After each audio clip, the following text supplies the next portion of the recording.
അടുത്ത് നടന്നിട്ടുള്ള ചില PSC നിയമനങ്ങളുടെ വാർത്തകൾ കേട്ടാൽ ശരിക്കും ഇതൊരു വെള്ളരിക്ക പട്ടണമാണോ എന്ന് നമുക്ക് തോന്നിപ്പോകും. കാരണം അമ്മാതിരി കാര്യങ്ങളൊക്കെയാണ് നമ്മുടെ നാട്ടിൽ നടക്കുന്നത്.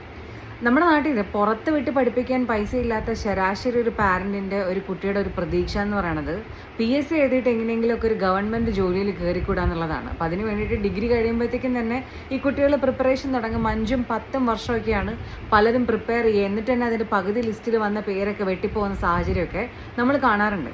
അപ്പോഴാണ് കോഴിക്കോട് ഹർഷീന എന്ന് പറയുന്നൊരു യുവതിക്ക് കോഴിക്കോട് മെഡിക്കൽ കോളേജിൽ തന്നെ സർക്കാർ ജോലി കൊടുത്തത്. എന്തിനാ ജോലി കൊടുത്തതെന്ന് ചോദിച്ചാൽ, കോഴിക്കോട് മെഡിക്കൽ കോളേജിൽ അവർ ചികിത്സയിലിരിക്കുമ്പോൾ ഉണ്ടായ ചികിത്സാ പിഴവ് മൂലം അവരുടെ ശരീരത്തിൽ കത്രിക വെച്ച് മറക്കുന്ന ഒരു സാഹചര്യമൊക്കെ ഉണ്ടായി.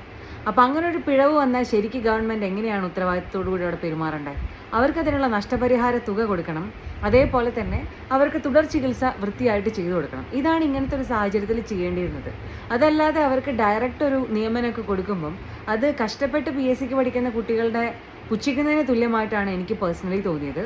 ഇവരുടെ ഈ ഒരു സിറ്റുവേഷൻ ഉണ്ടായതിന് ശേഷം സമാനമായിട്ടുള്ള പല റിക്വസ്റ്റുകളും പല സ്ഥലങ്ങളിൽ നിന്ന് വരുന്നുണ്ട്. ഇനി ഇതിൻ്റെ ഉള്ളിൽ മറ്റൊരു വിരോധാഭാസം എന്താണെന്ന് ചോദിച്ചാൽ, ചില ആൾക്കാർക്ക് PSC നിയമന ഉത്തരവ് കൊടുക്കുന്നത് വിരമിക്കൽ പ്രായത്തിലാണ്. അപ്പം നമ്മുടെ നാട്ടിലെ ചില ചേട്ടന്മാർ കളിയാക്കുന്നത് പോലെ PSCക്ക് പഠിക്കാൻ പോണേക്കാട്ടിലും നല്ലത് ഈ തൂമ്പ എടുത്തിട്ട് കിളയ്ക്കാൻ ഇറങ്ങുന്നതാണെന്ന് പറഞ്ഞാൽ അതിലിപ്പോൾ എന്തെങ്കിലും കുറ്റം പറയാൻ പറ്റുമോ നമുക്ക്? നിങ്ങൾക്ക് എന്താ തോന്നണേ?